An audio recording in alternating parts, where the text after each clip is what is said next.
नमस्कार. पीस रेखीतर्फे सगळ्यांचे स्वागत. नक्कीच सगळ्यांची छान तयारी सुरू असेल दिवाळीची. स्वच्छता करून झालेली असेल. दिवाळी एक सगळ्यात मोठा असा सण, प्रकाशाचा उत्सव, चैतन्याचा उत्सव, ज्या उत्सवामध्ये भरभरून आपल्याला रेखी मिळत असते, चांगल्या विचारांची, आपल्या आप्तेष्टांना भेटून एक प्रेम प्रदर्शित करण्याची एक वेगळी चैतन्य शक्ती, आपल्या जवळच्या लोकांसाठी प्रेमाने आपण काही ना काही सगळेजण करत असतात. आपल्या लोकांसाठी भेटवस्तू घेणे, त्यांना भेटणे, त्याचबरोबर विविध गोड पदार्थ आपण तयार करतो, तिखट पदार्थ तयार करतो, फराळाचे पदार्थ या सणामध्ये तयार होतात. त्या सगळ्या पदार्थांद्वारे एक वेगळ्या प्रकारची रेखी आपल्याला मिळते. जणू काही साक्षात अन्नपूर्णा देवींचा आशीर्वाद आपल्याला मिळतात. असा हा दिवाळीचा सुंदर असा सण, आपल्या लोकांना भेटण्याचा सण. पहिला दिवस रमा एकादशी. या दिवशी श्री विष्णूंचा 8वा अवतार श्रीकृष्ण यांची पूजा करण्यात येते. शक्य झाल्यास गीता पठण करण्यात येते आणि नैवेद्य दाखवून श्रीकृष्णांची आराधना केल्या जाते. त्याद्वारे त्यांचे भरभरून आपल्याला आशीर्वाद मिळतात. रेखीमधल्या साधकांनी अगदी आवर्जून ह्या दिवशी बासरी ऐका आणि त्याच्यावर रेखी घ्या. असा हा सुंदर दिवस रमा एकादशी. अश्विन महिन्यामधील कृष्ण पक्षातील 11वा दिवस, ज्याला म्हणतात रमा एकादशी. दुसरा दिवस आहे वसुबारस. वसुबारस, वसु म्हणजे गाय आणि बारस म्हणजे 12वा दिवस, म्हणजे कृष्ण पक्षामधील 12वा दिवस याला वसुबारस असे म्हणण्यात येते. गायीप्रती आपली असलेली कृतज्ञता, गाईला आपण गोमाता संबोधतो आणि त्या दिवशी गाय आणि तिचे वासरू म्हणजे मातृत्वाचे एक सुंदर असे दर्शन.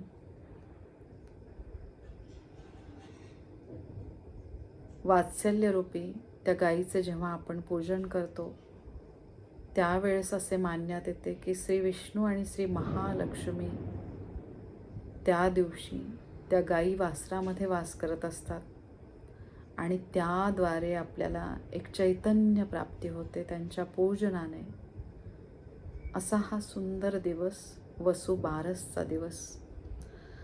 आणि ती पूजा करत असताना, म्हणजे गायी आणि वासराची पूजा करत असताना तुम्ही म्हणायचा मंत्र आहे तो आहे क्षीरोदार्णव संभूते सुरासुर नमस्कृते सर्वदेवे मये मातर्गृहाणार्ध्य नमो नमहा. म्हणजे बघा, समुद्रमंथन जेव्हा झाले होते, देव आणि असुर, तेव्हा त्या समुद्र मंथनातनं ज्या वेगवेगळ्या गोष्टी बाहेर येत होत्या, त्यातनं आली कामधेनू म्हणजेच गाय. बघा, जिच्यामुळे आपल्याला विविध पदार्थ उपलब्ध होतात, अशी ही कामधेनू, तिची आपण पूजा करतो वसुबारसच्या दिवशी. असा हा सुंदर दिवस, जिला छोटी दिवाळी पण म्हणतात, असा हा वसुबारस. त्या दिवशी गाय आणि वासराचे पूजन करून आपल्या दिवाळीला सुरुवात होते. त्या गोमातेचे प्रत्येक क्षणाला खूप खूप आभार.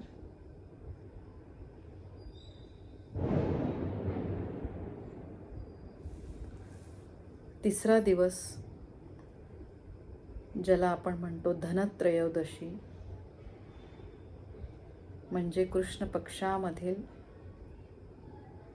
13वा दिवस. धनत्रयोदशी, ज्या दिवशी धनाची पूजा केली जाते, म्हणजे धनाची देवता कुबेर यांचे पूजन करण्यात येते. त्याचबरोबर श्री महालक्ष्मी, श्री विष्णूंची पूजा धन्वंतरी स्वरूपामध्ये करण्यात येते. आणि त्याचबरोबर यमदीपदान पण ह्या दिवशी करायचे असते. कुबेर देवता असे मानण्यात येते की जी धनाची देवता आहे, कुबेर देवांचे पूजन करण्यात येते. व्यापारी वर्ग त्या दिवशी वह्यांची पूजा करून त्यांचं ज्या ठिकाणी त्यांचा बिझनेस आहे त्या ठिकाणी पूजा करण्यात येते. आणि त्याचबरोबर धने आणि गूळ हा नैवेद्य म्हणून ठेवला जातो.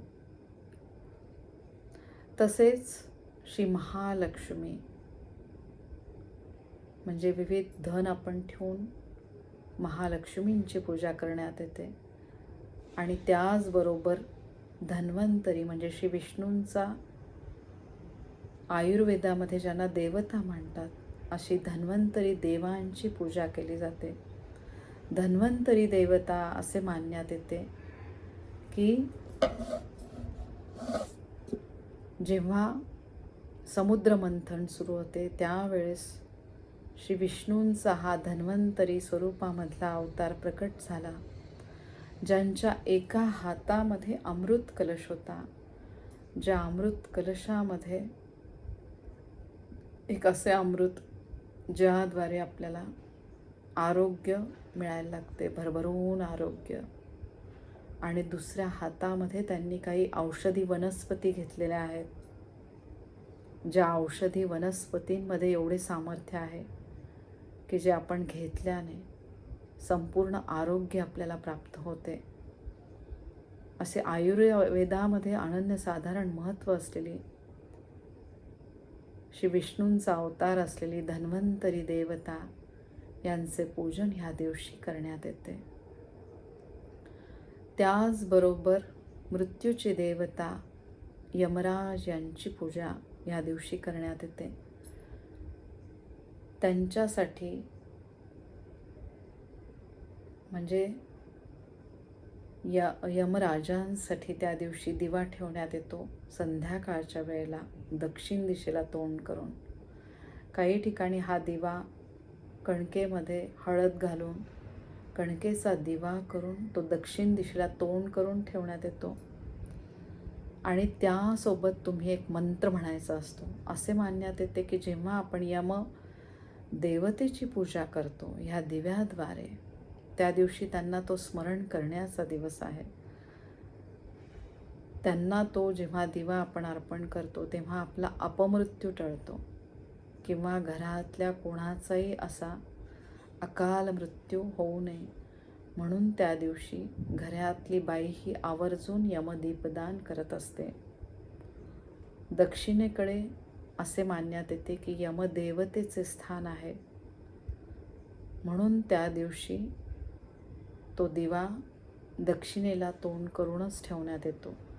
आणि त्यावेळेसचा जो मंत्र आहे तो दिवा ठेवल्यानंतरचा, मृत्युना पाशहस्तेन कालेन भार्यया सह त्रयोदशां दीपदानात सूर्यजः प्रीतया मितिः. म्हणजे ह्या मंत्रजपाद्वारे यमदेवतेचे आपण खूप आभार मानतो, त्यांना नमस्कार करतो आणि आपल्या घरामधल्या कोणाचाही अकाल मृत्यू होऊ देऊ नको असे आपण थोडक्यात यमदेवतेला आपण त्या प्रार्थनेद्वारे सांगतो.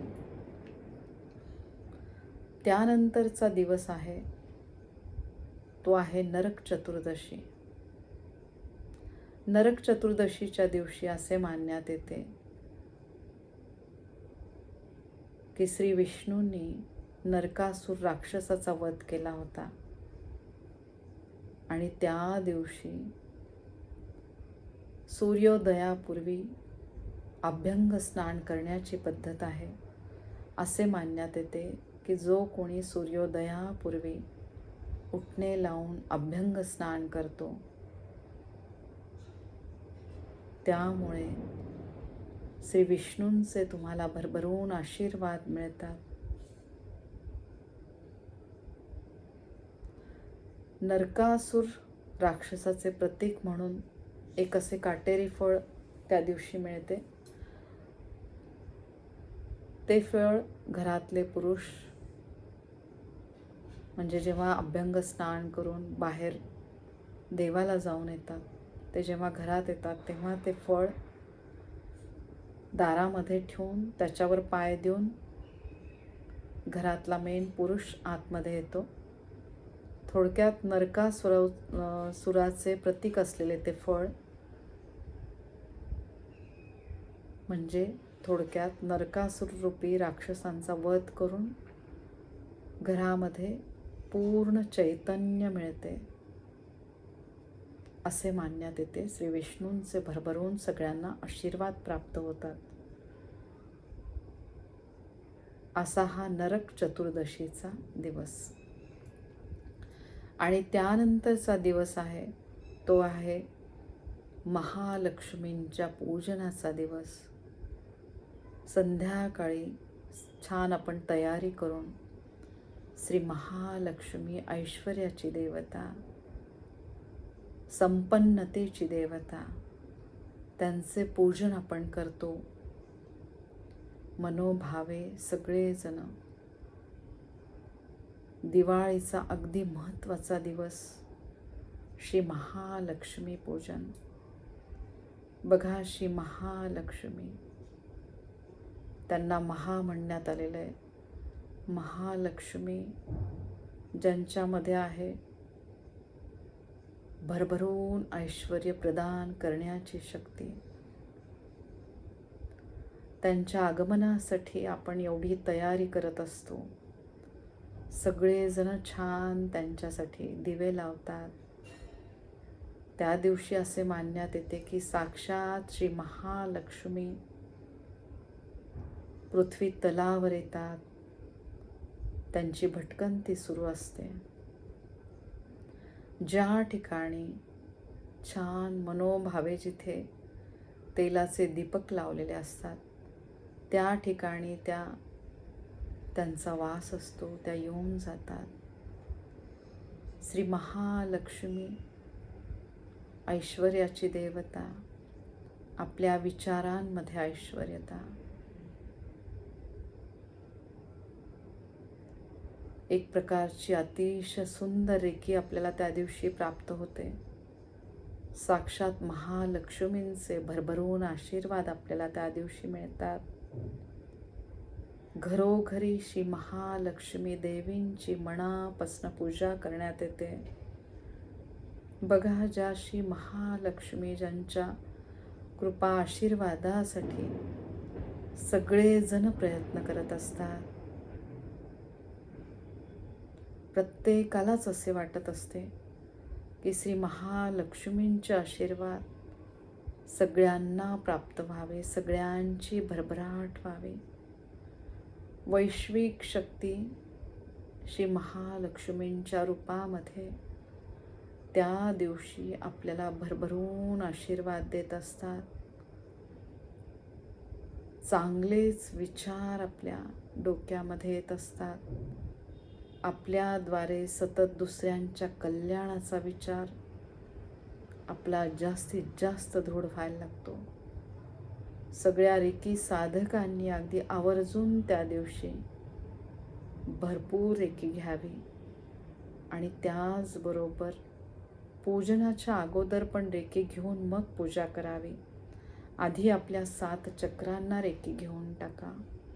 बीजमंत्राद्वारे रेकी घ्यायची आहे. भले तुम्ही 10 मिनिटच जरी रेकी घेतली तरी चालेल. रेकी घेऊन मग तुमच्या पूजेला तुम्ही सुरुवात करा. पूजा झाल्यावर जो आपण तिथे कलश ठेवलेला असतो, पूजेचं सगळं साहित्य ठेवलेलं असतं, त्या पूर्ण साहित्यावर तुम्ही रेकी द्या. रेकीची छान सुंदर चिन्ह काढा. जिथे साक्षात श्री महालक्ष्मी तिथे पण श्री विष्णू. त्या दिवशी तुळशीची पण पूजा करण्यात येते. तुळशीमध्ये आहे ते विष्णू तत्व. ज्या ठिकाणी तुळस छान भरभरून येते तिथे असे मानण्यात येते की साक्षात श्री महालक्ष्मींचे आशीर्वाद तिथे असतात. अशा तुळशीची आपण त्या दिवशी तुळशी मातेची पूजा करतो. सगळीकडे आपण दिवे पेटवतो. बऱ्याच ठिकाणी पूर्ण रात्रभर सगळे जागी राहतात. त्याद्वारे भरभरून महालक्ष्मींचे आशीर्वाद सगळ्यांना मिळत असतात.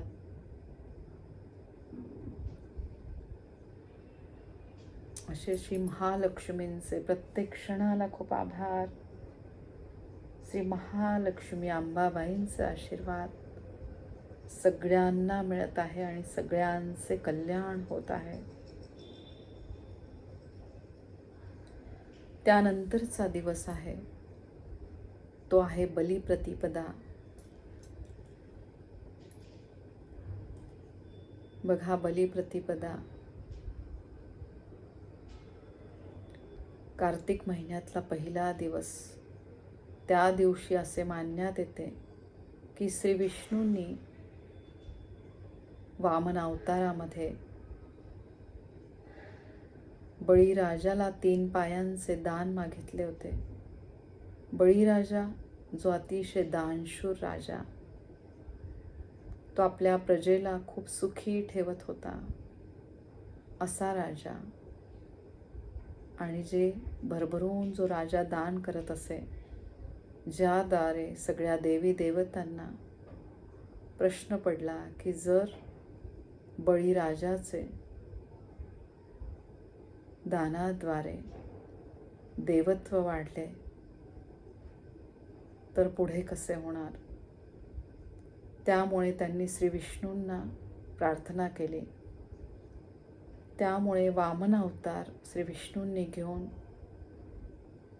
त्यांनी राजाला 3 पायाचे दान मागितले. 3 पाय म्हणजे त्यांनी सांगितलं की माझे, राजाने जेव्हा त्यांना विचारलं की तुम्हाला मी काय देऊ दान, त्यावेळेस त्यांनी सांगितलं माझे 3 पावलं मावतील अशी जागा मला तू दे.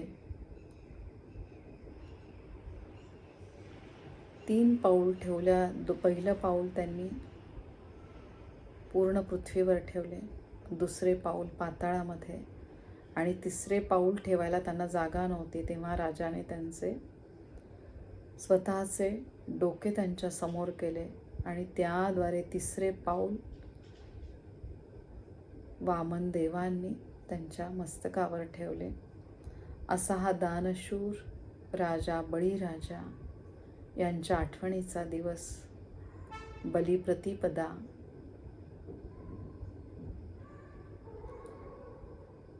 सगळ्या शेतकऱ्यांना पूजनीय असलेले बळीराजा, या दिवशी सगळे शेतकरी या बळीराजांचे स्मरण करून याची पूजा करतात. काही ठिकाणी शेणाच्या स्वरूपामध्ये बळीराजाला दर्शवले जाते. असे ह्या बलिप्रतिपदेचे खूप महत्त्व. या दिवशी सुवासिनी आपल्या नवऱ्याला औक्षण करतात, त्याच्या दीर्घायुष्याची कामना करतात. असा हा सुंदर दिवस बलिप्रतिपदा. आणि त्यानंतर आहे भाऊबीजेचा दिवस, कार्तिक महिन्यातला द्वितीयचा दिवस, म्हणजे ज्याला भाऊबीज म्हणतात. या दिवशी असे मानण्यात येते की साक्षात यमराज त्यांची बहीण यमुना यांच्याकडे गेले होते आणि त्यावेळेस त्यांच्या बहिणीने त्यांना औक्षण केले. यमराज खुश झाले आणि त्यांनी विचारलं की तुला काय हवं. तर त्यावेळेस तिने मागितले की जो कोणी भाऊ त्याच्या बहिणीच्या घरी जाईल,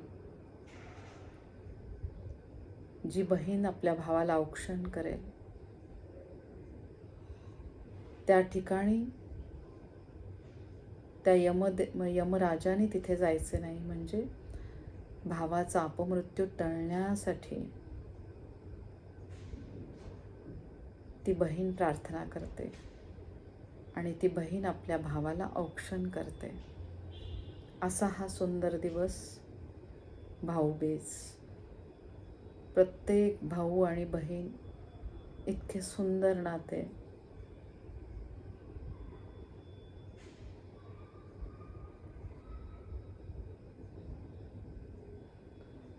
प्रत्येक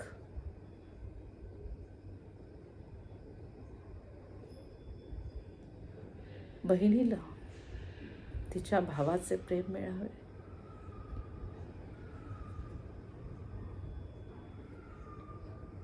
असा हा सुंदर मंगलकारी दिवस भाऊबीज. कुठलीही बहीण आपल्या भावाबद्दल नेहमी त्याच्या चांगल्याचाच विचार करते. असा हा सुंदर दिवस भाऊबीज. प्रत्येक भाऊ बहिणींचे खूप आभार.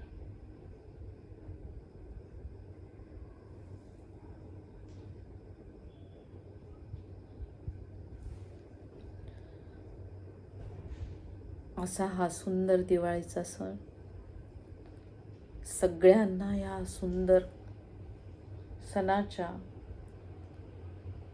प्रकाशाच्या उत्सवाच्या सगळ्यांना भरपूर शुभेच्छा.